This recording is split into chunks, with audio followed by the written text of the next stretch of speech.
All right, so I'll try to be brief, so we have a little time for some discussion.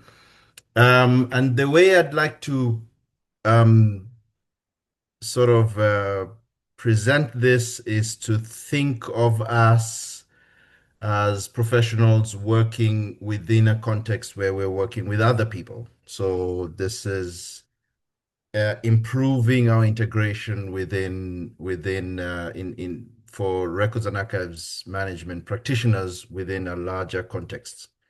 Um, and so let's see, this will move. Okay, so this presentation doesn't strictly follow the academic paper that is on the link or will be published in the proceedings. It tries to accomplish a couple of key objectives. So one is to provide the contextual and motivational background that informed the drafting of the paper. It identifies key issues for records and archives management professionals in their work environment. So the objective of the discussion I did in the paper, the discussing change in a multifaceted manner. So what needs to be addressed, who is involved, why is it needed, and how it could be implemented. It ends with suggested areas of further research and a forward-thinking or forward-looking conclusion. So records and archives management is frequently regarded as a bureaucratic obligation. I've been working in different organizations in different continents for 2.5 decades, almost three. And that is certainly my experience and that of a few of my colleagues. Uh, it's more bureaucratic obligation rather than a strategic aspect. The perception is intensified by several interrelated factors. So one is a compliance-oriented perspective. So records and archives management is a burdensome task rather than a value-generating process. The inherent complexity of any of our processes, they encompass all departments, all business units, all systems. So there's significant challenges to integrating with other operations, institutional operations. Most notably, the insufficient buy-in from senior management, which precipitates ongoing underfunding, deprioritization, and marginalization. So there's also difficulty in evidencing prompt and concrete benefits. It diminishes our contribution within the organizational structure. In stark contrast to the plight, to our plight in the work environment, I've looked at what happens when our colleagues work within, especially in institutions that have some sort of ISO management system standard. So many organizations that have this, usually it's a quality management standard, ISO 9001. A few of them might have the certification for information security, 20701. Others might have the certification for occupational health and safety, 45001. Others might have the environmental management one. In those kinds of settings, there's certainly a lot more adoption of structures, and the individuals that work within these, the quality management experts, or the information security experts, occupational health and safety experts, um, because these standards, the management system standards, so that's a category of ISO standards. They're directly linked to high visibility of organizational imperatives, which might include one or more of revenue generation, data breach prevention, liability mitigation, and so on. They seem to be trusted because they deliver measurable, immediate outcomes. They tend to secure leadership attention and resources. And for us, the equivalent lack of visibility seems to hinder our contribution to strategic outcomes. Um, so in terms of discussing that within the context of computational archival science and particularly systems thinking practices, I would suggest that this could offer a pathway for repositioning what we do. So if we embedded our work within the management system standards framework, and particularly we do have standards that fit within MSS. There's three of them, 3300 series of standards, and they're known as management systems for record standards. This would be to highlight some of the things that have already been mentioned by a couple of people. I believe Basma talked about digital transformation, safeguarding institutional memory. The objective is to elevate what we do beyond just compliance-driven functions to strategic enablement, organizational resilience, value, and so on. So um, systems thinking practices. So these have existed in various domains. So I know it from business continuity, for instance. I know it in the education sector. So these practices, we talk about them within computational archival science, but they are spoken about in many other domains. Systems thinking is a huge subject. Covers, at least in our context, these five practices. That's on the one hand. On the other would be the management system standards. I said that I gave examples of 9001 and 27001. The key concepts that define a management system standard are the high level structure, HLS, and which is a consistent structure across the standards. So if you're looking at a QMS standard or you're looking at an environmental management standard, or you're looking at a business continuity standard that are MSS compliant, they will have the exact same high level structure. So they've standardized what, the structure around content being different, depending on the discipline. They also have a common implementation mechanism known as the Plan, Do, Check, Act, which predates management system standards, comes from the 1930s, has been used in many other aspects, project management, technology, and so on.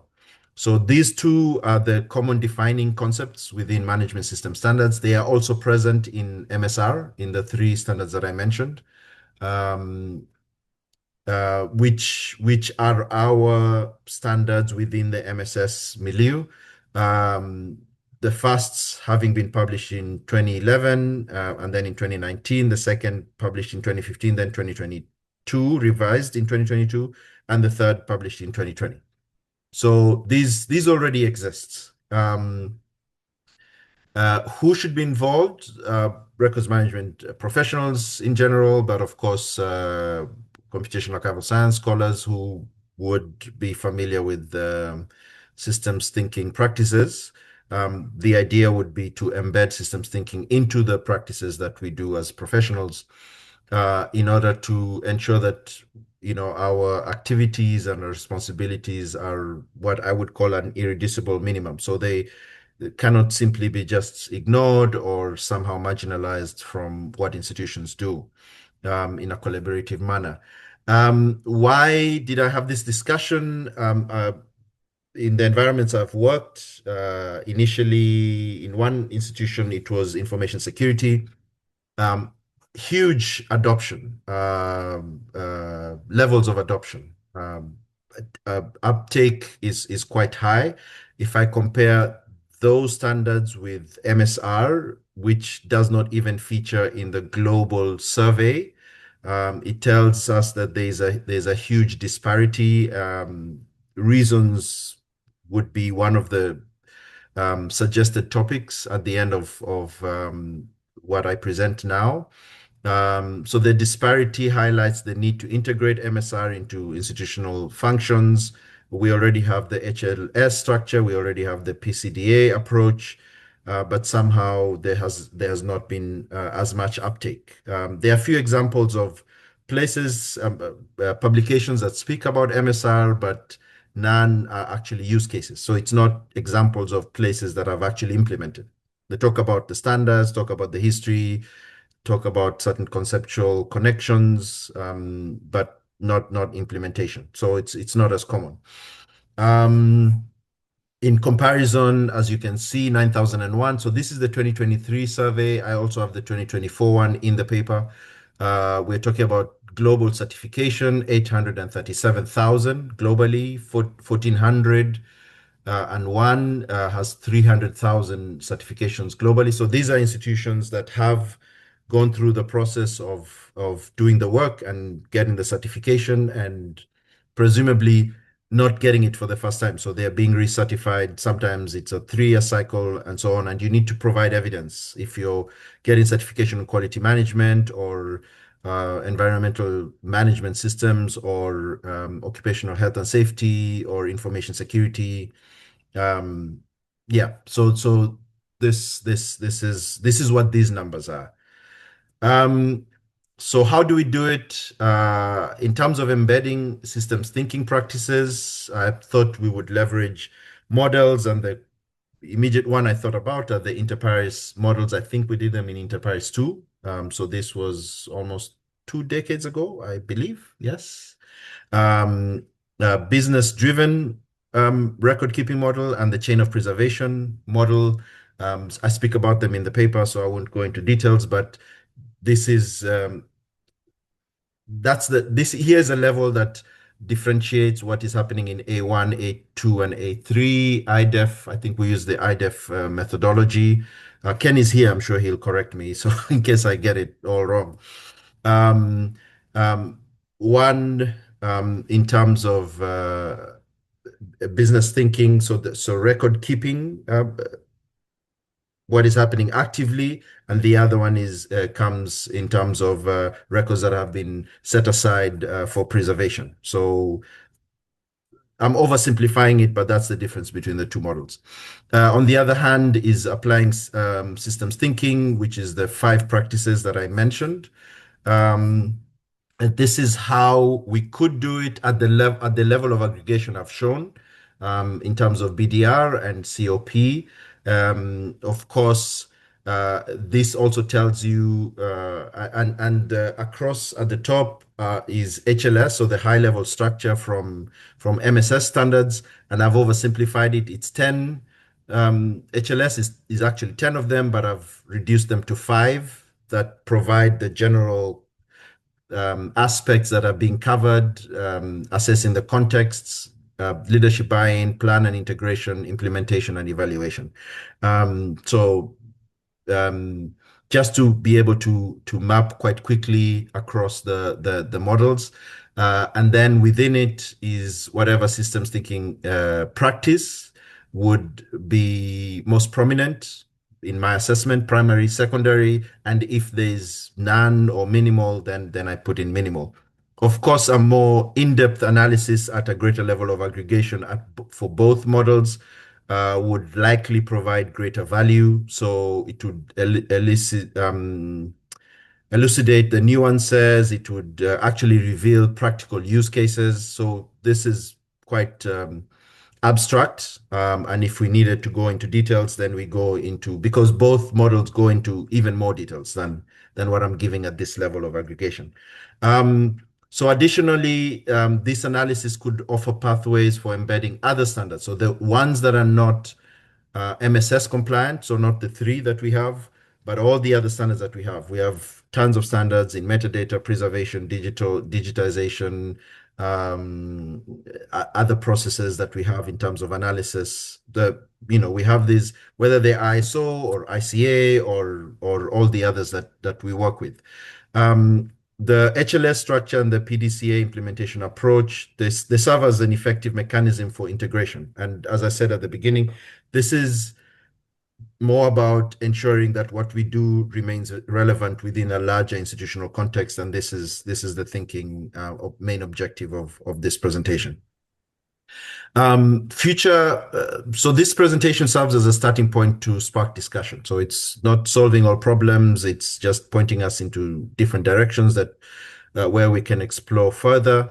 The one that I mentioned earlier is empirical case studies on MSR adoption, so management systems for records. Why haven't we seen publications that talk about practical implementations? What are the challenges and successes? So we can create things that supposedly integrate us within a larger milieu, but we don't seem to be using them, or if we are, we don't seem to be publishing about them. Um, Developing quantifiable metrics that demonstrate benefits of records and archives management. Um, there are some metrics here and there. There's some metrics in the MSR, but I know from practical experience that there are challenges in demonstrating metrics that other people in other domains and disciplines where we work, within which we work, understand we speaking to ourselves, we understand the benefits, but speaking to other people becomes difficult to demonstrate.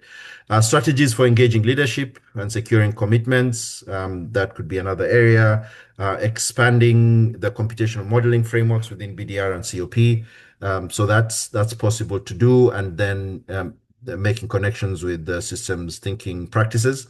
And then, of course, exploring synergies with other domains. So quality, rather than trying to connect to all of them, look at quality management in itself, or safety and security, or business continuity. There are many other management system standards that actually already exists, and we can make connections. These and other research areas are crucial for building evidence and evidence base to support our strategic repositioning. So records and archives management in general, and MSR in particular, continue to face a lot of challenges in terms of perception and adoption. The management system standard seems, in contrast, to thrive and have a lot of visibility and supposedly deliver measurable outcomes. So could we apply computational archival science in general, and in particular systems thinking practices, to provide a viable pathway to reposition ourselves as a strategic enabler? Um, it might mean we need to reframe the narrative from compliance to enablement, demonstrating benefits, as I said, securing leadership buy-in, and finding pathways for us to integrate with other non-MSS standards and we have lots that already exists in order to support the institutions within which we work. The rest of these are just the references. And I am open to discussion because I didn't want to take too much time, and I know we need to catch up.